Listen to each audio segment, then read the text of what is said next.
So landing in Dubai should feel exciting, it should feel invigorating, and it should be something that you're looking forward to.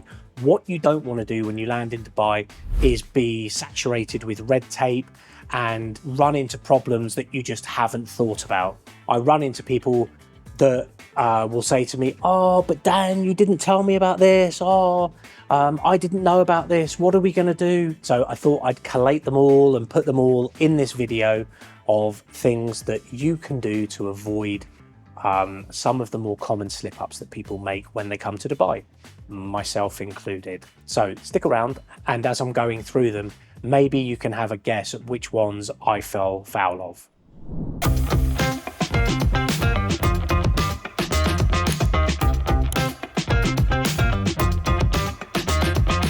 So if you're coming to Dubai, the chances are that you're going to be setting up a business and you're going to be relocating here, which if you're sensible, then that's what you should be doing.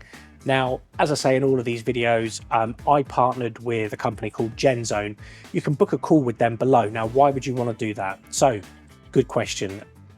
There are so many scams in Dubai, especially around real estate and these Dubai relocation companies, these companies set up. I lost $1,300 in a scam, and luckily I found GenZone, who are run by Kevin and Cheyenne, two Canadian guys, and they're winning awards, and they've recently become a gold partner with the IFZA. They will hold your hand throughout the entire process. So it's a full life cycle service.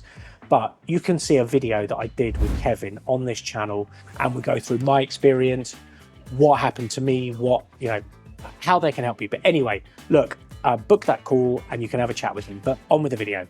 So the first major mistake that people make, and this is a big one, this is why you need a company like GenZone that are able to advise you. The first one is picking the wrong free zone. Now, a friend of mine, a lady called Sarah, she is a fitness influencer, and she didn't go through GenZone, she used somebody else, and they chose the wrong free zone for her. So her business was not really compatible for the free zone and the business license that she was issued. And from my understanding, I think she grabbed like the first sort of general trading license. 3 months later, her payment gateway was frozen, locking in $40,000 of money. So why does this happen?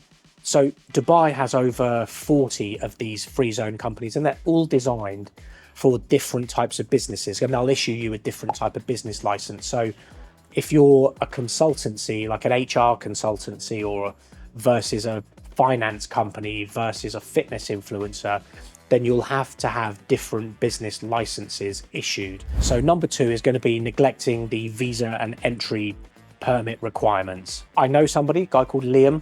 He's a copywriter. So Liam was back and forth on these tourist visas whilst doing his kind of Dubai paperwork himself. And what he didn't know is that immigration flag these kind of back-to-back trips into the country. So on the 3rd attempt at entry, he was denied entry and missed all kinds of things. He had a client meeting set up. He had all kinds of stuff set up. I think he booked an apartment, everything. Wasn't allowed in. And this is all because he thought he would do everything himself and thought that he would do it on the cheap, which is not even that much cheaper. Like GenZone, you can talk to them about their pricing, but it's not even that expensive. Also, the other thing to be aware of is that these entry requirements and visa requirements change with frightening regularity. So doing it yourself, you're looking at stuff that maybe is 3, 4, 5, 6 months out of date, and then there's new requirements. It's just not worth it. So number 3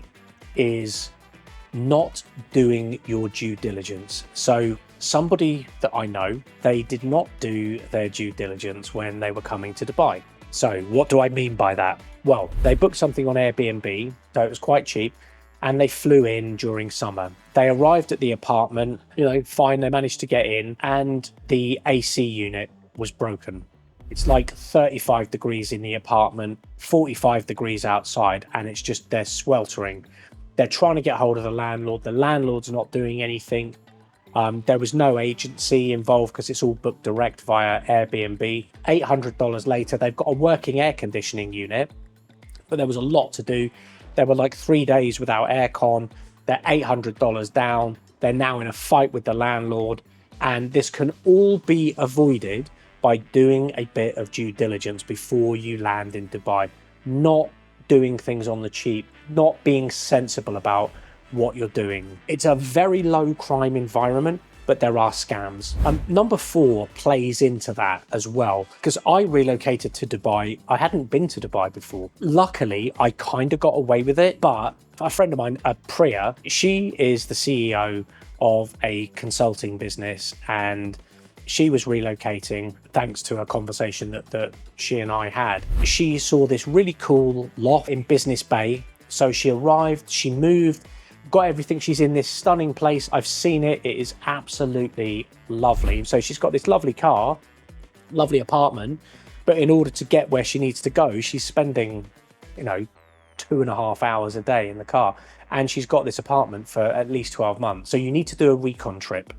I didn't. I made the mistake, and it was wrong of me, but I was lucky. I got away with it. And number 5 is not being respectful of local laws and customs. Now, what do I mean by that? So I know somebody, he is a friend. He's a younger guy. He was in the mall with his girlfriend. They were kissing in quite a sort of passionate Hollywood style way, which is a big no-no in Dubai. Security intervened and basically marched them out of the mall, which, believe it or not, was actually quite lucky, because you can be heavily fined. I think you can even technically be arrested for it. So don't F around and find out, because Dubai is not the kind of place where you want to be doing that. They are a Muslim country. They're very liberal in comparison to a lot of the Middle East, but you just use your brain. Don't do anything dumb. So do these rules apply to everybody? Yes, they do. Celebrity, CEO, Emirati, whatever, all of the rules apply to everybody. So what if you've already made one of these mistakes, or what if you get caught making one of these mistakes? Well, don't panic, because as a Westerner, you are granted a degree of leeway. Now, again, that doesn't mean you can just do whatever you want and they let you go first time. Most of the time, you will get a stern telling off. You might get a fine, but usually you'll just be kind of warned not to do it again. And my advice to you is to be polite and be respectful and apologize and move on. And is Dubai still worth it? Yeah, in my opinion, absolutely. There's so much to like about Dubai, and the fact that they have reasonably strict rules, or strict rules in comparison to, say, the West, plays into it being such a safe and happy place. So that's probably going to do it for today. Those are the 5 rules that you probably need to be aware of in Dubai. So you're going to need to pick the right license, respect your visa times, plan for the climate and culture, and make sure you test drive the neighborhoods and things like that. And make sure that you brush up on kind of local etiquette, and you're not out there doing dumb stuff. And if you can do that, then you're good to go. So if you like the sound of that and you want to come out to Dubai and you want to relocate, book a call below with GenZone. They can help you. Leave a comment, like, subscribe, and I answer all of the comments. But yeah, do me a favor.